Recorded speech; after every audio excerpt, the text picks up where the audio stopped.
প্রত্যেকটা তালিবুল ইলমের জন্য বন্ধটা সে যে কাটাবে, এর জন্য ওস্তাদ হিসাবে, ছাত্রদের মুরব্বী হিসেবে আমাদের পক্ষ থেকে তাদের জন্য এটা ওসিয়ত, শুধু নসিহত না, এটা ওসিয়ত, নসিহতের চেয়েও অনেক বেশি গুরুত্বপূর্ণ। সেই হিসাবে কথাগুলো বলছি। যদি মনে করো আমার উস্তাদ আমাদের সবচেয়ে আপনজন, হিতাকাঙ্ক্ষী, তাইলে কথাগুলো ওইভাবেই মূল্যায়ন করবা, মানবা ইনশাআল্লাহ তাআলা। 5টা বিষয় আমরা আলোচনা করি। কয় বিষয়? এই 5টা বিষয় যেন আমি ভুলে না যাই। এর মধ্যে 1 নাম্বার হচ্ছে, দেখো আমি মাঝে মধ্যেই বলি, মাদ্রাসার এই পরিবেশটা আমাদের জন্য একটা বিশাল নিয়ামত। দুনিয়ার আর কোনো জায়গা নাই যে 24 ঘন্টা সবসময় প্রতিদিন একটা দ্বীনি পরিবেশে থাকা, 5 ওয়াক্ত নামাজ জামাতের সাথে পড়া, সময়ের সবচেয়ে সহজ গুনাহ চোখের গুনাহ, অথচ সবচেয়ে ভয়ঙ্কর গুনাহ। সহজ কিন্তু সবচেয়ে ভয়ঙ্কর। এই মুহূর্তে এই চোখের গুনাহ থেকে মুক্ত থাকার একটা পরিবেশ হচ্ছে এই মাদ্রাসা। তা আমি যখন বাড়িতে যাব, এই যে একটা বিষয় যে প্রতিদিন মাদ্রাসায় যেমন 5 ওয়াক্ত নামাজ আমি ইমামের সাথে পড়তাম, বাড়িতে গেলেও যেন আমার ওই 5 ওয়াক্ত নামাজ গুরুত্ব সহ হয়। আর একটা কথা এটা সবসময় মাথায় রেখো, ফরজ নামাজের এহতেমাম কে করবে? যে ওয়াজিবাতের এহতেমাম করবে। কারো যদি ওয়াজিবাতের সমস্যা থাকে তার ফরজেরও সমস্যা হবে, পাশেরটায় ঝামেলা হয়। ওয়াজিবাতের এহতেমাম কে করে? যে সুন্নতে মুআক্কাদা যেগুলো আছে, এই সুন্নতে মুআক্কাদার এহতেমাম যে করে। সুন্নতে মুআক্কাদার এহতেমাম কে করে? যে নওয়াফিল, মুস্তাহাব্বাত, মানদুবাত, এগুলোর এহতেমাম যারা করে তারা সুন্নতে মুআক্কাদার এহতেমাম করে। সুন্নতে মুআক্কাদার এহতেমাম যে করে, ওয়াজিবাতের এহতেমাম করে। ওয়াজিবাতের গুরুত্ব দিয়ে যে করে, সে ফরজেরও এহতেমাম করে। এই জন্য ফরজ নামাজের এহতেমামের জন্য আমাদের জরুরি হচ্ছে সুন্নত আর নওয়াফিলের এহতেমাম করা। আমরা চেষ্টা করব আমাদের তাহাজ্জুদ না ছুটে, আমরা চেষ্টা করব আমাদের ইশরাক, আওয়াবিন, চারটের নামাজ, সালাতুদ দুহা, এগুলো যেন না ছুটে। এগুলোর এহতেমাম করলে ইনশাআল্লাহ সুন্নতে মুআক্কাদারও এহতেমাম হবে। সুন্নতে মুআক্কাদার এহতেমাম হলে অটোমেটিক এটা ওয়াজিবের উপর পড়বে, ওয়াজিবের এহতেমাম হলে এটা অটোমেটিক ফরজ নামাজের উপর পড়বে। তো এই জন্যে বাড়িতে গেলে আমরা ভুলে যাই মাদ্রাসার এই পরিবেশের কথা। আমাদের অনুরোধ থাকবে তোমাদের কাছে যে মাদ্রাসায় যেমন নামাজ আমরা এহতেমামের সাথে জামাতের সাথে প্রতিদিন প্রতি ওয়াক্ত পড়েছি, বাড়িতে গিয়েও ইনশাআল্লাহ প্রতি ওয়াক্ত নামাজ জামাতের সাথে গুরুত্ব সহ আমরা পড়বো ইনশাআল্লাহ তাআলা। তাহলে আমাদের 1 নাম্বার কাজ কি? নামাজের এহতেমাম। বলো। 2 নাম্বার, মাদ্রাসায় ওস্তাদদের নিগরানিতে ছিল, ওস্তাদদের এহতেরাম, ইজ্জত, আজমত, খেদমত সবই করেছো আলহামদুলিল্লাহ। বয়সের ঘাটতির কারণে, ছোট হওয়ার কারণে, না বুঝার কারণে কখনো কখনো কিছু ঘাটতি হতে পারে। আলহামদুলিল্লাহ আমরা সব, আমি তো কোনো ছাত্রের উপর আমার কোনো কষ্ট নাই, আমি সবাইকে মাফ করে দেই। তো তোমাদের থেকেও যদি কোনো ভুলে কিছু হয়ে থাকে, যদি আমার হৃদয়ে কোনো কষ্ট থাকে, আমি মাফ করে দিছি। আমি ওস্তাদদেরকে বলবো, ওস্তাদরা যেন মাফ করে দেয়। বাড়িতে যায় আমরা আরেক মুরব্বীদের নিগরানিতে চলে যাব, আমাদের বাবা মা। যাদের আছে, এটা বিশ্বাস রাখো যে দুনিয়ার সবচেয়ে বড় নিয়ামত তোমার আছে। যার বাবা মা নাই সে জানে সে কত বড় নিয়ামত হারায় গেছে। শাসন করে যে এটাকেও নিয়ামত মনে করো, ডাক দেয় এটাকেও নিয়ামত মনে করো। হযরত মুফতি তকি ওসমানী দামাত বরকাতুহুল আলিয়া বলতেন, এক বুড়ির কাছে যাইতেন মাঝে মধ্যে খাইতে খাইতে। কেন যাইতেন? যে আমাকে নাম ধরে ডাকার মতো কেউ নাই, ওখানে যাই শুধু এই শান্তিটা পাওয়ার জন্য যে ওই মা আমাকে নাম ধরে ডাকে। এই যে তোমাদেরকে নাম ধরে ডাকে যারা, তারা চলে গেলে বুঝবা ওই ডাকটার কি মূল্য ছিল, ওই মানুষটা তোমার জন্য কত বড় সম্পদ ছিল যে তোমাকে নাম ধরে ডাকে, তুই বলে ডাকে, শাসন করে, এটা কত বড় সম্পদ ছিল, চলে গেলে বুঝবা। এই জন্য বাড়িতে গিয়ে বাবা মা তাদের এহতেরাম, ইজ্জত, খিদমত, নুসরত এগুলো পুরোপুরি যেন আমরা করি। দেখো আমার একটা ছোট্ট মেয়ে আছে, ও একদম, আমি বাসায় গেলে আমার কি লাগবে ওষুধ খাওয়ার জন্য গেলে একটু পা টিপে দেওয়া, একটু মাথায় একটু ব্যতিক্রম এটা। তো ছোট মানুষ, কিন্তু ও যতক্ষণ আমার এই খেদমতে থাকে ততক্ষণ আমি শুধু দোয়াই করতে থাকি, আল্লাহ আল্লাহ খালি দোয়াই করতে থাকি। তো বুঝি যে আমার তো নাই যে আমি যাই একটু দোয়া নেব। আমার আম্মা যেদিন ইন্তেকাল করে তো খুব কাঁদতেছিলাম একা একা বসে বসে। তো আমার বড় বোন, আমার বড় দুই বোন আছে, তো একদম বড় জন আমাকে এসে বলতেছে, ও হাসান তুই কান্না করলে আমাদেরকে সান্ত্বনাটা দিবে কি, মানে আমাদের মধ্যে তুই একটু বুঝে, এটা এই হিসাবে বলা, তুই যদি কান্না করস তা আমাদেরকে সান্ত্বনা দিবে কি। তা আমি মনে আছে আমি কি বলেছিলাম, বন্ধে আম্মা চলে গেছেন, আমি তো সেই জন্য কান্না করতেছি না, আল্লাহর হুকুম চলে গেছে, আমি কাঁদতেছি এই জন্য, এখন আমার জন্য দোয়া করবে। একটু বিপদে পড়লে, একটু ঝামেলা মনে হলে কার কাছে দৌড়ে এসে বলবে একটু হাত ওঠান। আল্লাহর কাছ থেকে সরাসরি আনার জন্য আমার যে মানুষটা ছিল তিনি চলে গেছে, এখন আমার কি হয়? থাকতে এই নিয়ামতের কদর করো, বাড়িতে গিয়া নিজের পুঁজি সমৃদ্ধ করো। মনে রেখো, যদি আখিরাত পেতে চাও তো মা বাবাকে খুশি রাখো। একটা হাদিসের কথা, মা জান্নাতুকা ওয়া নারুকা, মা বাবাই তোমার জান্নাত, মা বাবাই জাহান্নাম। আর যদি ইলমি খিদমত করতে চাও তো ওস্তাদকে খুশি রাখো। দুইটা জিনিস মাথায় রেখে দিও। যদি কেউ চায় আমি ইলমের খিদমত করব, আমি ইলমের পিছনে মেহনত করব, সে যেন ওস্তাদকে খুশি রাখে। ওস্তাদ নারাজ, তার দ্বারা ইলমের খিদমত হবে, এটা হইতে পারে, এটা অসম্ভব।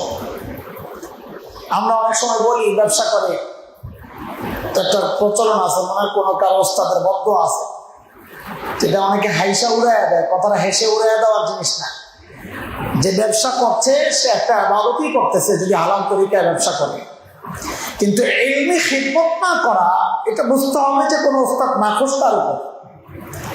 আমরা বলছি না সে ব্যবসা করে খারাপ কিছু করতেছে, ব্যবসা করতো, মাদ্রাসা একটু পড়াইতো আল্লাহর হস্তে, আল্লাহকে খুশি করার জন্য, কারণ মাদ্রাসায় পড়ছি তো এই জন্যে। সূরা তাওবা 122 নম্বর আয়াত। মাদ্রাসায় পড়ছে তো এই জন্যে যে দিন শিখবে, আরেকজনকে শিখাবে। হ্যাঁ, তো আরেকজনকে শিখানোর মানসিকতা নাই, পরিবেশ নাই, সুযোগ নাই, এটা এমনি হয় নাই। কোনো আমলের কারণে তুমি বঞ্চিত হয়েছো, কোন আমলের কারণেই তুমি বঞ্চিত হয়েছ, কোন বদ আমলের কারণে। এলেম থেকে বঞ্চিত ওই পোড়া কপাল হয় যে তার ওস্তাদের সাথে সম্পর্ক নষ্ট করে। তো বলতেছিলাম, দুনিয়ার প্রাচুর্যতা যদি চাও, আখিরাতের মুক্তি যদি চাও, তো মা বাবাকে খুশি রাখো। অসংখ্য হাদিস আছে। এক হাদিস তো আসছে, একটা শোনাইলাম যে নবী আলাইহিস সালাম বলেছেন তোমার মা বাবাই তোমার জান্নাত, মা বাবাই জাহান্নাম। অন্য হাদিসে দুনিয়ার প্রাচুর্যতা সম্পর্কে নবী আলাইহিস সালাম বলেন, যে ব্যক্তি চায় আল্লাহ তাআলা তার বয়স বাড়াইয়া দিক, হ্যাঁ, এবং আল্লাহ তাআলা তার হায়াত বাড়াইয়া দিক, আইয়ুমাদ্দা লাহু ফি উমরিহি, আল্লাহ তাআলা তার ওমর বাড়াইয়া দিক, বয়স বাড়াইয়া দিক, তার সম্পদ বাড়াইয়া দিক, তো সে যেন তিনটা আমল করে। নবী আলাইহিস সালাম বলেন, ফালিয়াবাররা ওয়ালিদাই, সে যেন তার মা বাবার সাথে সুন্দর আচরণ করে, ওয়ালিয়াসিল রাহিমা, সেজন্য তার আপনজনের সাথে সুসম্পর্ক রাখে, সম্পর্ক কেচাপ না করে। তো যাই হোক, এর মধ্যে একটা হচ্ছে মা বাবাকে খুশি রাখা। মা বাবাকে খুশি রাখলে আল্লাহ দুনিয়ায়ও প্রাচুর্যতা দেয়, দুনিয়ায়ও সম্পদ দেয় আল্লাহ, তাই না? নবীর ওয়াদা। তো এই জন্য কি করবো আমরা? দোয়া নেওয়ার কিছু পলিসি আছে। ঢং করবা, ঢং ঢং বুঝো? হ্যাঁ, দোয়া নেওয়ার পলিসি। ঢং কি করবা? মা শুয়ে আছে, শুয়ে আছেন, বাবা শুয়ে আছে, একটু পেয়ালার মতো তেল নাও, একটু পানি দিয়ে মিক্স করো, ডিমের কুসুমের মতো হয়ে যাবে, ওইটারে নিয়ে আসতে মায়ের মাথায় একটু লাগাইয়া দাও, বাবার মাথায় একটু লাগাইয়া দাও। বুড়া হয়ে গেছেন, হাত পা একটু ব্যথা করে, একটু হাত পা গুলোরে টিপে দাও। হয়তো তোমার নাও দিতে পারে, অনেকের অভ্যাস না থাকলে সুরসুরি লাগে, হইতে পারে, কিন্তু দিলে খুব আরাম পাবে, খুব সুখ অনুভব করবে। আর তাদের ওই অন্তরের প্রশান্তিটাই তোমার জীবন গড়ার জন্য পাথর হয়ে যাবে ইনশাআল্লাহ। মা কাজ করতেছেন পাকঘরে, যা বলে দাও আলুটা আমি কুইটা দিই, বলে পারবি না যা। ওই পারবি না যা বলে যে দিছে, তার কলিজা কিন্তু ঠান্ডা হয়ে গেছে। মার হাতে ঝাড়ু তুমি নিয়ে নাও, মা আমি ঝাড়ু দিই, ময়লাটা তুমি নিয়ে ফালাই দাও, কাপড় চোপড় দিতে চাইলে তুমি বলো আমারই দাও, দিবেন না, হয়তো না দিলেও একটু চেষ্টা করো। এটা হলো ঢং, ঢং, দোয়া নেওয়ার ঢং। হ্যাঁ, যাই সালাম দাও, মুসাফা করো, হ্যাঁ, মাথা একটু আগায় দাও, একটু হাতায় দাও, মা মাথাটা হাতায় দাও, বাবার কাছে মাথা আগায় দাও, বাবা একটু মাথাটা হাতায় দাও।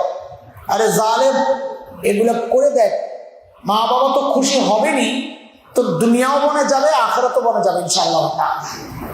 করে দেখো, যারাই বড় হয়েছে দুনিয়ায় আর আখিরাতের দিক থেকে, যারাই বড় হয়েছে দেখো তাদের ওই বড় হওয়ার পেছনে মা বাবার দোয়া আছে, খোঁজ নিয়ে দেখো। তো আমাদের 2 নম্বর বিষয় হলো, 1 নম্বর কি? নামাজের ইহতিমাম। বাড়িতে যাই ভুলে যাইব না এই কথা। মাদ্রাসায় যে পরিবেশে ছিলাম ওই পরিবেশেই থাকার চেষ্টা করবো ইনশাআল্লাহ। ঠিক আছে ইনশাআল্লাহ। 2 নম্বর, মা বাবার আজমত, এহতেরাম, নসরত, খিদমত। এই শব্দগুলাও মনে রাখো, মনে করে করে করবা। হ্যাঁ, এহতেরাম, আজমত, সম্মান দেখানো, দিলে লালন করা, এটা। আর একটা হচ্ছে খিদমত, আর একটা হচ্ছে নসরত। ঠিক আছে।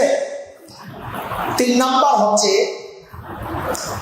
এলাকার যে মসজিদ আছে, এই মসজিদের ইমাম সাহেবের সাথে একটু সুন্দর সম্পর্ক তৈরি করা। এটার জন্য আমরা বলি আজকে তো সুযোগ নাই, তোমরা আজকে বাড়িতে চলে যাবা, অন্য বন্ধে এটা খেয়াল রাখবা।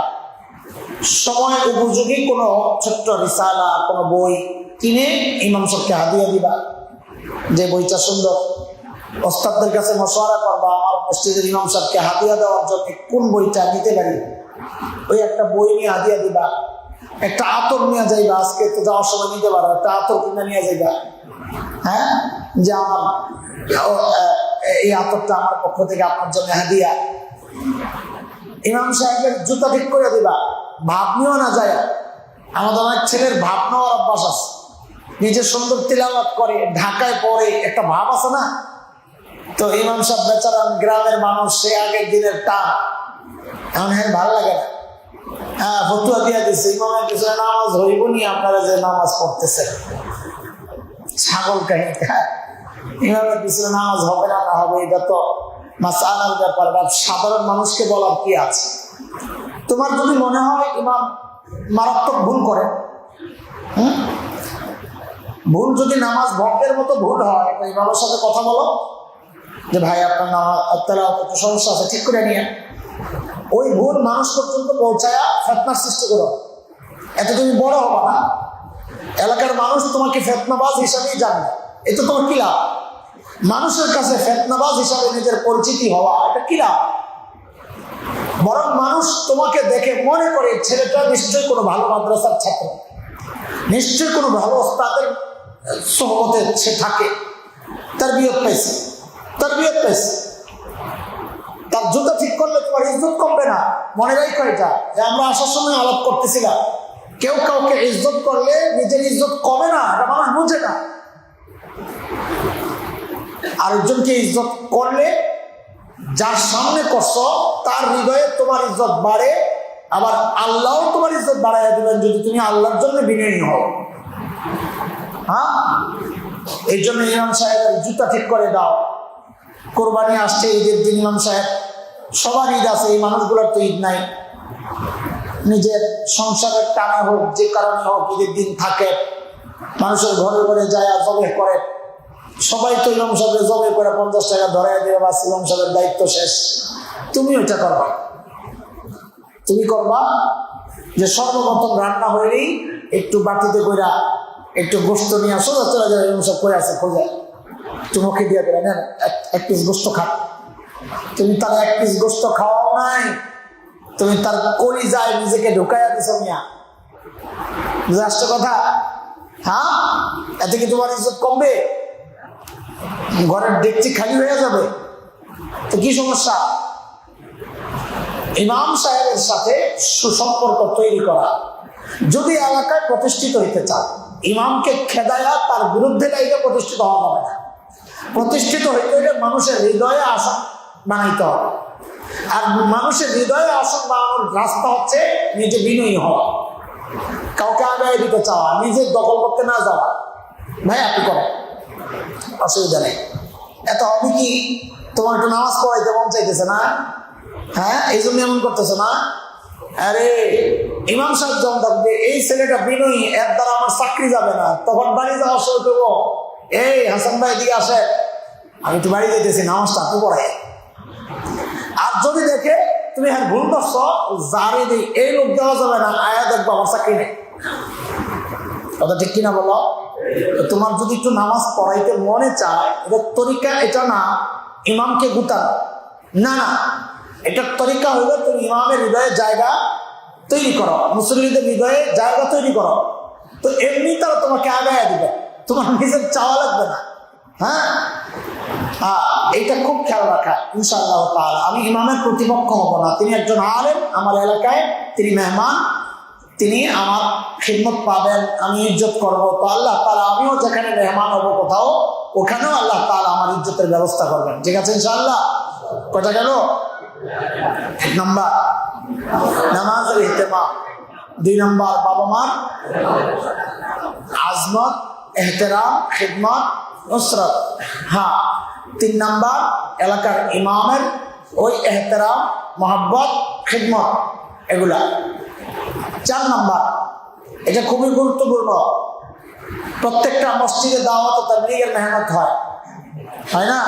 খুব কম আছে এমন দাওয়াত তাবলীগের মেহনত হয় না। আল্লাহ তাআলা হযরত ইলিয়াস রাহমাতুল্লাহি আলাইহি ফিকিরকে আল্লাহ তাআলা এমন কবুল করছেন, উলামায়ে দেওবন্দের সহযোগিতা এবং রাস্তা দেখায় দেওয়ার বরকতে আল্লাহ তাআলা এই মেহনতকে এত কবুল করছেন যে দুনিয়ার অধিকাংশ মসজিদের মধ্যেই খিদমত চলতেছে আলহামদুলিল্লাহ, বিশেষ করে আমাদের এই উপমহাদেশে। তো আমাদের জন্য বড় দুর্ভাগ্য, এখন দাওয়াত তাবলীগের মধ্যে 2টা গ্রুপ হয়ে গেছে। মনে রেখো, গ্রুপ যাই হোক, সবাই আমাদেরই, বিশেষ এক ব্যক্তির কারণে একটা পক্ষ আমাদের বিপক্ষে চলে গেছে, কিন্তু তারা তাদের আকীদা আমাদের, তাদের কর্মপন্থা আমাদের, কিছু বিষয়ে একটু এদিক সেদিক হয়ে গেছে, বা সাধারণ মানুষ তারা ওইভাবে বুঝে উঠতে পারে না। তাদের সামনে তুমি নিজে মোকাবেল হয়ে দাঁড়াও, এটা মাথায় রাখো। এলাকায় গ্রুপ যেটাই থাকুক, তাদের সামনে তুমি নিজেকে তাদের প্রতিপক্ষ হিসাবে কখনোই দাঁড় করাবা। মনে না চাইলে কাজে অংশগ্রহণ করো না, কিন্তু নিজেকে প্রতিপক্ষ হিসাবে দাঁড় করায়, তোমাদের কাজ না। আর যদি দেখো আমাদের নিসবতের কাজ চলতেছে, ওলামাদের মেহনত চলতেছে, তাইলে ওই মেহনতের প্রত্যেকটা কাজে তুমি শরীক হইবা। তাবলীগের মসজিদের যে কাজ হয় প্রত্যেক মহল্লায়, ওই তাবলীগের কাজে শরীক হইবা। তালিমে, গাছতে, আরো যে সমস্ত মামলাত আছে এগুলোতে, মশওয়ারা, এগুলোতে শরীক হইবা। এতে করে সাধারণ মানুষের কাছে দিন পৌঁছানোর সওয়াব তো পাইবাই, তোমার একটা অবস্থান, গ্রহণযোগ্যতা এলাকার দিনদারদের মধ্যে তৈরি হবে। আমাদের মসজিদের এক মুসল্লি আছে, এই কদিন আগে, এই গত জমা, এই জমা আমার সাথে বয়ান করে বসলেই আইসা মুসাফা করে। তো বলতেছে মোস্তফা হুজুরে দেখি না, মনটা খুব খারাপ লাগতেছে অনেকদিন ধরে। কোন হুজুরের জায়গাটা চিনি তোমরা? মোস্তফা হুজুরে দেখি না, মনটা খুব খারাপ লাগতেছে। আমাকে দেখছো আবার ওই যে মোস্তফা হুজুর তাদের সাথে তাবলীগের একটু বসছিল, যাইয়া একটু গাছতে গেছে, একটু মশওয়ারায় বসছে, তো তাদের দিলের মধ্যে বসে গেছে। এখন আমারে না দেখলে ওনার খারাপ লাগে না, ওনার মোস্তফা হুজুর না দেখলে ওনার খারাপ লাগে। দেখছো কারবার নামাজ পড়ে আমার পিছনে খারাপ লাগে, বলে মোস্তফা হুজুর না দেখলে আমার তখন কেমন লাগে কম। আল্লাহ, আমি বলছি না মোস্তফা হুজুর ভালো আছে, নাকি দোয়া করে আসবে ইনশাল্লাহ, বলবো না কথা। এটা কেন হচ্ছে? ও যে আমি বলছি আমাদের ওখানে যখন ছিলেন যে ভাই এলাকার দাওয়াতি মেহনতের সাথে আপনি আমাদের মাদ্রাসার প্রতিনিধি হয়ে তাদের সাথে একটু জুড়ে, তো মাদ্রাসার সাথেও একটা লিঙ্ক তৈরি হবে। এলাকার দিনদার যারা আছে সব মানুষের হৃদয়ে আমার আস্থা নেওয়ার দরকার নেই, এটা হবেও না। আমি মাদ্রাসায় পড়ি, অনেক মানুষ আমাকে এটা এই জন্য পছন্দ করে না। আমাকে চেষ্টা করতে হবে দিনদাররা যেন আমার প্রতিপক্ষ না হয়, এটা খেয়াল রাখতে হবে বেশি। আর যারা দিনদার না তারা যেন অন্তত আমাকে দেখে মনে করে যে না, যা মনে করছিলাম মাদ্রাসায় পড়ে যা হয়, এই ছেলেটা একটু ব্যতিক্রম লাগতেছে, সব হুজুর এক না। তোমাকে দেখে যেন এই কথা বলে সব হুজুর, হ্যাঁ এটার আবার দুই অর্থ আছে। সব হুজুর এক না, এটার কয় অর্থ আছে?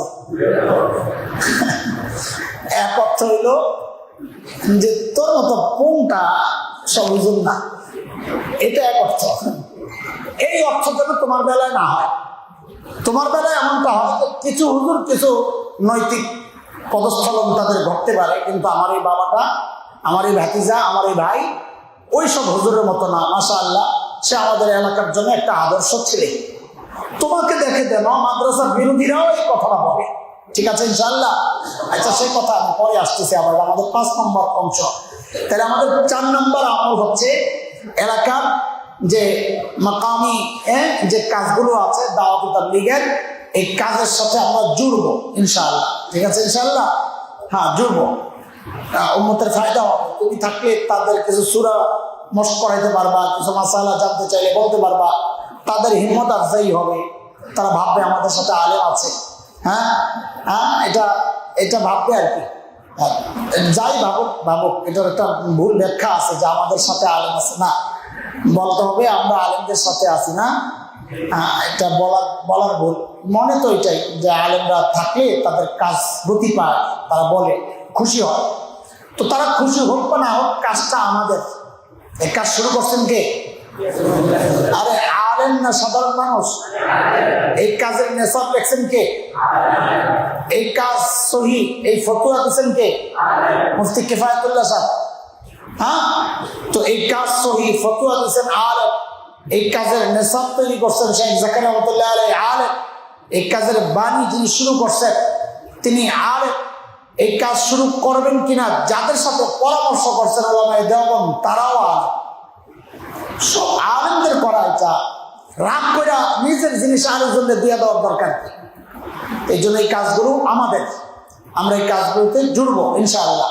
কয় কাজগুলো? 1 নম্বর, 5 ওয়াক্ত নামাজের ইহতেমাম।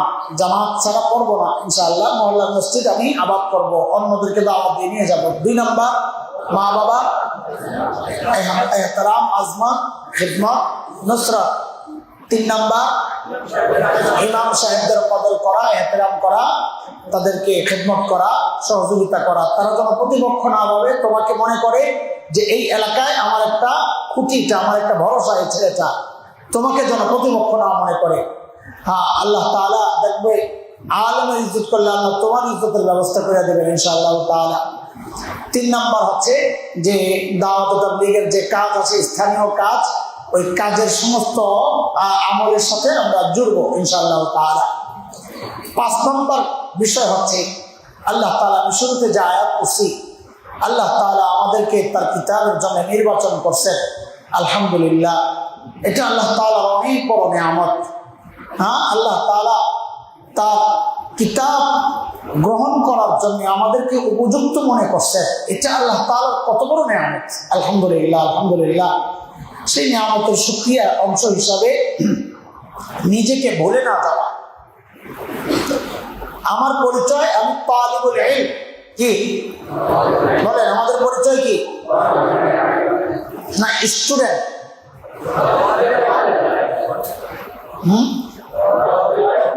বলেন না স্টুডেন্ট? আমাদের পরিচয় আমরা তালিবুল ইলম। বাড়িতে গেলে যেন ওই পরিচয়টা হারায় না যায়। আমাদের কথিত আছে, এক বিশেষ অঞ্চল সম্পর্কে আমাদের এক ওস্তাদ বলতেন, ও বাড়িতে গেলে ভিড়ে যায় যে মাদ্রাসায় পড়ে, তো রাস্তায় ঘুরে ঘুরে হঠাৎ দেখে বাসের পাশের সিটে এক মাদ্রাসা ছাত্র টুপি টাপি করে বসে আছে। হঠাৎ ওরে বইটা মনে পড়ে, আরে আমিও তো এইরকম হালও তো হয় অনেক ছেলে। আল্লাহ এটা যেন না, এটা যেন না।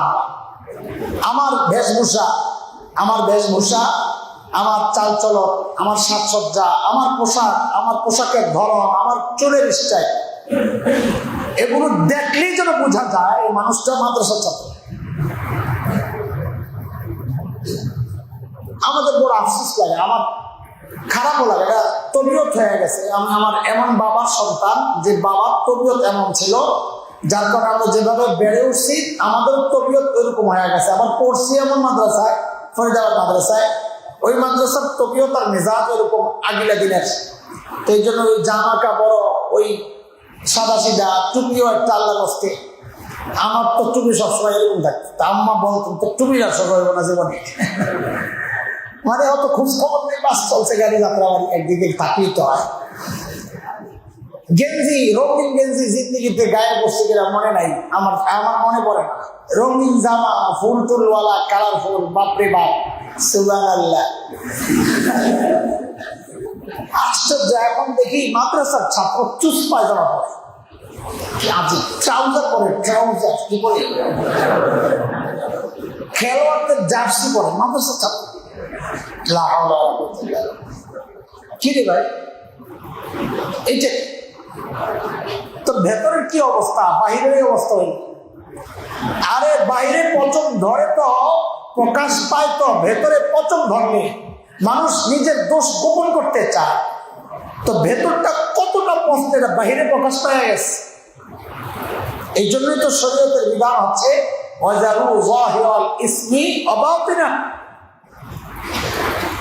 বাহিরের গুনাহ ছাড়তে হবে, ভেতরের গুনাহ ছাড়তে হবে। পোশাকের ক্ষেত্রে উত্তম পোশাক কোনটা? আর তাকওয়ার পোশাক বলেন, লিবাসুত তাকওয়া যালিকা খায়র, বলেন লিবাসুত তাকওয়া। তাকওয়ার লিবাস কোনটা? হযরত মুফতি তাকি ওসমানী দামাত বারাকাতুহুল আলিয়া বলেছেন, তাকওয়ার লিবাস হচ্ছে যেই অঞ্চলের মুত্তাকিরা যেই পোশাক পরে। যে অঞ্চলের মুত্তাকিরা যেই পোশাক পরে ওইটাই তাকওয়ার পোশাক। আমাদের শেখ মাহমুদুল হাসান দামাত বারাকাতুহুল আলিয়া, তিনি তো একটা ফুলওয়ালা টুপি পরেন, তাই না? রঙিন পাঁচতলা। এখানে বিদেশি ক্লাবের জার্সি এই লেখা সহ ওইরকম জার্সি গায়ে দেন না দত্তবাড়ি হজরত? দেখো না কোনো সময়? মানে হুজুরকে দেখছো? আচ্ছা, আমি তো ওই গেঞ্জি পরা দেখছি। আমাদের মুরব্বীরা, আমাদের একাধিক আসলাফরা, হ্যাঁ, তারা যে পোশাক পরে এটাই হচ্ছে তাকওয়ার পোশাক। বুঝে আসছে কথা? এদেশে মানুষ যাকে মুত্তাকি মনে করে, তারা যেই পোশাক, তাদের যে বেশভূষা, ওইটাই তাকওয়ার পোশাক। অন্য পোশাক না জায়েজ না, শার্ট পরা না জায়েজ না, গেঞ্জি পরা না জায়েজ না, রঙিন গেঞ্জি না জায়েজ না। হ্যাঁ, শরীরের সাথে আন্তঃশত পোশাক এটা না জায়েজ, চুস না জায়েজ, কারণ এটা শরীরের সতরের যে অঙ্গগুলো ফুটে ওঠে, না জায়েজ। কিন্তু এগুলো তাকওয়ার পোশাক না। তোমার তো মেহনত হবে, মুত্তাকি হওয়ার মেহনত। তুমি কেন ওই জায়েজ পোশাক পরবা? জায়েজের উপর চলে কেউ মুত্তাকি হয় না। মনে রাখো কথা, জায়েজের উপর চলে কেউ কি হয় না? কথা বলে মুত্তাকি হয় না। মুত্তাকি হওয়ার জন্য উত্তমের উপর চলতে হয়। বলো, মুত্তাকি হওয়ার জন্য উত্তমের উপর চলতে হয়, জায়েজের উপর চলে কেউ মুত্তাকি হয় না। তো তুমি মাদ্রাসা ওয়ালা তালিবুল ইলম, জগতের সর্বশ্রেষ্ঠ মানুষ আল্লাহ তোমাকে বানাইছে, কোরআন ওয়ালা। তোমার চাল চলন, তোমার কথাবার্তা, তোমার কথা হবে সমাজের সবচেয়ে উত্তম কথা, তোমার চলনের ঢং হবে সমাজের সবচেয়ে উত্তম ঢং, তোমার পোশাক হবে সমাজের সবচেয়ে উত্তম পোশাক। তাই না তুমি আল্লাহ তাআলা যে নিয়ামত দিয়েছেন কোরআনের কিতাবে, ওই নিয়ামতের কদর করতেছো, এটা মনে হবে। আর তুমি যদি গা ভাসায়া অন্যদের সাথে চলে যাও, তাহলে তো তোমাকে আল্লাহ যে নিয়ামত দিয়েছেন ওই নিয়ামতের অবমূল্যায়ন করতেছে। আমাদের অনেক ভাই আছে ওই সমাজের নষ্ট ছেলেমেয়ের সাথে বন্ধের সময় কাটা। এই তুই ওর সাথে চলতে মানা করছি না, কি বল? একটা নিয়ত আছে, কি নিয়ত? চেষ্টা করতেছি ওরে বুঝাইতে। কি করতে? আরে বুঝাইয়া দিনের পথে আনতে চেষ্টা করতেছে। তো ওর সাথে দেখলাম খেলতেছি যেন ওর সাথে খাতির হয়, ওর আস্তে আস্তে দিনের দিকে আনার চেষ্টা করতেছে। বুঝছো, শয়তানের একটা ধোঁকা। এটা কি? কারণ তুমি নিজে এখনো অতটা মজবুত হও নাই যে আরেকজনকে নিয়ে আইবা, বরং তুমি এখনো অতটা দুর্বল যে আরেকজন দ্বারা প্রভাবিত হবা। বুঝাইতে পারছি কথা? তুমি যদি তোমার ওস্তাদকে দেখো কোনো নষ্ট সমাজের জায়গায় কথা বলতেছে, তুমি বুঝবা যে আমার চেষ্টা চলতেছে, যে এই কাজটা তুমি করবা না, কারণ তোমার অবস্থান, দিলের হালত এখনো অতটা মজবুত হয় নাই যে তুমি একটা নষ্ট ছেলেকে ওখান থেকে নিয়ে আইসা ভালো জায়গায় পৌঁছায় দিবা। ওই রকম অবস্থান তোমার এখনো হয় নাই, বরং এটার সম্ভাবনাই বেশি তুমি নিজেই হারায় যেতে পারো। এই জন্য ওই ভালো কাজ তোমার দরকার নাই, ওই ভালো কাজ তোমার দরকার নাই। তুমি তাদেরকে এড়াইয়া চলো যারা এলাকার নষ্ট ছেলে। কিশোর গ্যাং বেরিয়েছে এখন, কিশোর গ্যাং। আপনি যায়া, এরা সদস্য ছিল আগে 10 জন, আপনি যায়া 11 জন বানায়েন না। কথা বুঝাইতে পারছি?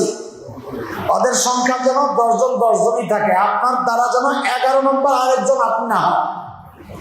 এই জন্য এই সমস্ত এলাকার কিশোর গ্যাং, এলাকার বখাটের ছেলে পেলে মা বাবার কথা শোনে না, মুরব্বীদের সাথে সম্মানের সাথে দাঁড়ায় না, এই চুল এলোমেলো, পোশাক এলোমেলো, আবার ভিডিও বানায়, পাগলগুলোর রাস্তায় কোনটা যায় পিড়াইতে, চেহারার যে কাটিং, এই মোবাইল একটা ইটের লগে দাঁড় করায়, ওদিন দেখতেছি ইটের মধ্যে মোবাইল একটা দাঁড় করায়, খালি দিকে এমন করে মনটা পিটাই।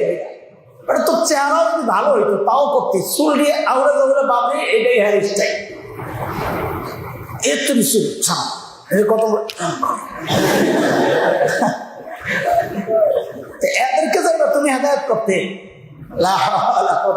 ভাইরে, আমরা এই রিস্ক নিতে রাজি না।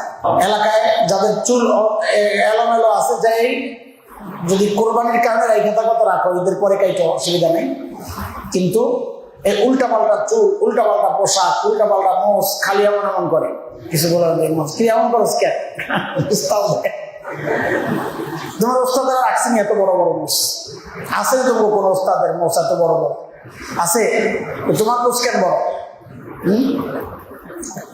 কেউ বাবরি রাখলে পরিপাটি করে রাখবা, দাড়ি ছাড়া বাবরি রাখার দরকার না। তোমার এটা মানুষের খারাপ মনে করবে, তুমি সুন্নত মাইনো, আমরা অস্বীকার করতেছি না।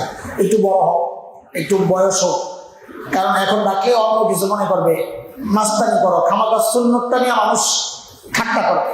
সুন্নত যেন ঠাট্টার জিনিস না হয়, কারণ তুমি তো সুন্নত আদায় করতেছ, ঠাট্টা করে একজন ইমান হারা, এমনটা না। ঠিক আছে? হযরত মুফতি শফি রহমতুল্লাহ আলাইহি এক সফরে ছিলেন, হযরত তকি ওসমানী সাহেব লেখছেন, এক সফরে ছিলেন, এক হোটেলে ঢুকছেন সঙ্গীরা সহ। এমন সঙ্গীদের মধ্যে কেউ কেউ খুব বুজুর্গ মানুষ ছিলেন, ওনারা তো এই ফ্লোরের মধ্যে চাদর বিছাইতেছেন। তো হযরত জিজ্ঞেস করতেছেন কি করবা? বলে খাবো। তো চেয়ার টেবিল আছে না, সুন্নাহ, ওইটা তো কোনো সন্দেহ নেই যে সুন্নতের আকরাব করিব হচ্ছে ফ্লোরে বসে খাওয়া। কিন্তু এখন এই ফ্লোরে বসে খাইতে গেলে সুন্নতকে নিয়ে মানুষ ঠাট্টা করবে। তুমি তো আদায় করবা সুন্নত, চেয়ারে বসে খাওয়া তো না জায়েজ না, জায়েজ একটা সুন্নত আদায় করতে যায় আরেকজনের ইমান যেন শেষ না হয়ে যায়। অনেক আমল যদি নফল হয়, ফরজ না। ফরজের কারণে কার ইমান গেল, কার ইমান ভালো, এটা আমার চিন্তার বিষয় না। নওয়াফেল যেগুলো আছে এগুলোর দ্বারা যেন কারো ইমান নষ্ট না হয়, খেয়াল রাখা। আমার নওয়াফেল, আমার মুস্তাহাব আদায়ের জন্য আরেকজনের ইমান শেষ হবে, এটা কিভাবে হয়? তো এই জন্য দোস্ত, বাড়িতে গেলে আমি যেন ভুলে না যাই আমি কি। এর জন্য সর্বপ্রথম শর্ত হইল কখনো টুপি ছাড়া না চলা। কি তুই যে টুপিটারে পকেটে লস, তোর কি মনে হয় মানুষ মনে করে তুই কলেজে বরস? এই কথা কর। আমি মৌলবী টুপি পকেটে লইলে মানুষ কি মনে করবে আমি কলেজে পড়ি? মাদ্রাসায় পড়া তুই না চাইলেও চেহারা একটা নূর আয়া পড়ছে, যেটা দেখলে বোঝা যায়। যদিও তোরা বলস ডাইল খেতে খেতে চেহারা সাদা হয়ে গেছে, আসলে বিষয়টা না। ডাইল তো ভিটামিন, তারা খাইলে তার ভালো হওয়ার কথা। হ্যাঁ, হাই প্রোটিন ডাইল। আর তোদের খালি ডাইল খাওয়াইছে ওই জালেম কোথাকার। আল্লাহর পক্ষ থেকে চেহারার মধ্যে নূর চলে আসছে। নিয়মিত নামাজ পড়তেছ, তুমি তো বুঝো না তুমি কই আছো। নিজের অবস্থান তো নিজের জানা নাই, কই রাখছেন তোমার নিজের খবর নাই। তো সেই জন্য নিজেকে চেনো না। আগে বলি নিজেকে জানো, বুঝো যাবি কে। হীনমন্যতায় বোঝার দরকার নাই। আল্লাহ তাআলা চেহারার মধ্যে নূর রাখছে, এটা দেখলেই বোঝা যায়। এই জন্যে আমরা নিজেদেরকে অবমূল্যায়ন করবো না। টুপি ছাড়া ঘুরবো না, লাভ নাই। মানুষ আমার মোল্লাই বলে, টুপি পকেটে নিলেও কি বলে। বাকি পার্থক্য হইলো টুপিটা থাকলে বলে ভদ্রমোল্লা, আর টুপিটা পকেটে রাখলে বলে বাটপার মোল্লা। যা দেখবা এলাকায় কত পক্ষ বিপক্ষ থাকে। শোনো, যদি আরো মোটামুটি আমাদের সাথে মিলে যায় মানে তিনটা শব্দ মুখস্থ রাখবা। এক হচ্ছে মাসলাক, বলো। দুই মাযহাব, তিন মানহাজ। আমরা যারা ওই কোরআন মাদ্রাসায় পড়ি, আমাদের মাসলাক আহলুস সুন্নাহ ওয়াল জামাআহ, বলো। আমাদের মাসলাক কি? এক। দুই, আমাদের মাযহাব আহনাফ। আমাদের মাযহাব, হ্যাঁ, আমরা হানাফি মাযহাবের অনুসারী। তাহলে আমাদের মাসলাক কি? মাযহাব আহনাফ। আমাদের মানহাজ, আমরা দেওবন্দি। মানহাজ কি? তো বলো, আমাদের মাসলাক, মাযহাব, মানহাজ। এটা অনেকে না বুঝা দেওবন্দি বললে বলে হ্যাঁ আহলুস সুন্নাহ ওয়াল জামাতের অনুসারী না, দেওবন্দের অনুসারী। বুঝে না যে পার্থক্য কি। তুমি মক্কায় যাবা, মক্কায়, এই মক্কা হচ্ছে তোমার মাসলাক, এটাই হচ্ছে তোমার টার্গেট। আর কোন রাস্তায় যাবা, ইরাক হইয়া, ইরান হইয়া না পাকিস্তানের উপরে দিয়া, ওই রাস্তাটা, এটা হচ্ছে তোমার মাযহাব। যাবা কি দিয়া, প্লেন দিয়া না ঘোড়া দিয়া না গাড়ি দিয়া, এটা হচ্ছে মানহাজ। তো এগুলা প্রত্যেকটা আলাদা জিনিস। সবার টার্গেটই কোরআন হাদিস, সবার টার্গেট মক্কাওয়ালা, মদিনাওয়ালা, দিন, ইমান, শরীয়ত। কিন্তু চলার কিছু সিস্টেম আছে, পথ আছে, পদ্ধতি আছে, এগুলো দ্বারা পরিবর্তন হয়। তো যদি দেখো মাসলাক এক, মাযহাব এক, মানহাজ এক, কখনোই তার বিরুদ্ধে যাওয়া যাবে না। হতে পারে তুমি রাজনীতি করো না, আরেকজন করে, যে করে সে এক কাজ করতেছে, বাস। যদি আমার মাসলাকের হয়, আমার মাযহাবের হয়, আমার মানহাজের হয়, তাদের সাথে বিরোধিতা যাবো না। আরে ভাই, যেখানে সারা দুনিয়ার মানুষ ওলামাদের বিরোধিতায় লেগে গেছে, সেখানে তুমিও যদি আলেমদের বিরোধিতা করো, তো সাধারণ ইসলাম বিদ্বেষীদের সাথে তোমার সাথে পার্থক্য রইল কোথায়? এই জন্য আমাদের কোন বুজুর্গ, আমাদের যত লাইনের যত বুজুর্গ আছে, কাউকে নিয়ে কোনো বাজে মন্তব্য করবো না। হ্যাঁ, ফেসবুকে অন্যরা লিখবে, তুমিও লগে সাই দিবা কেন? যে তুমি ওই দলের না, তুমি এক দল করো, ওই হুজুর আরেক দলের নেতা। লা হাওলা ওয়ালা কুওয়াতা, এটা কোনো কথা? বড়দেরকে উম্মতের সামনে ছোট করা, এটা কোনো কথা? তো ইসলাম বিদ্বেষীরা যা করতেছে, তুমিও তা করতেছো। খবরদার, কখনোই আমাদের কোনো বড়দের বিরুদ্ধে, কোনো আলেম, বড় না খালি তোমার লেভেলের আলেমও যদি হয়, কোন আলেমের বিরুদ্ধে কলম ধরবা না। সবসময় আলেমদের পক্ষে দাঁড়ায় যাবা।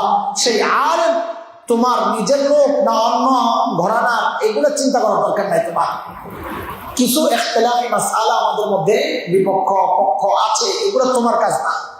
এগুলো উপযুক্ত ব্যক্তিরা আছে, তারা বলবে। তুমি এদেরকে নিয়ে কোনো সমালোচনা করবা না, কখনোই না। মনে থাকবে ইনশাআল্লাহ। নিজের পরিচয় ভুলে যাও না ভাই। আমরা আবার আমাদের ওই পরিচয় নিয়ে আল্লাহ তাআলা আমাদেরকে আবার সময় মতো মাদ্রাসায় ফেরত আনবেন, এটা আমাদের প্রত্যাশা।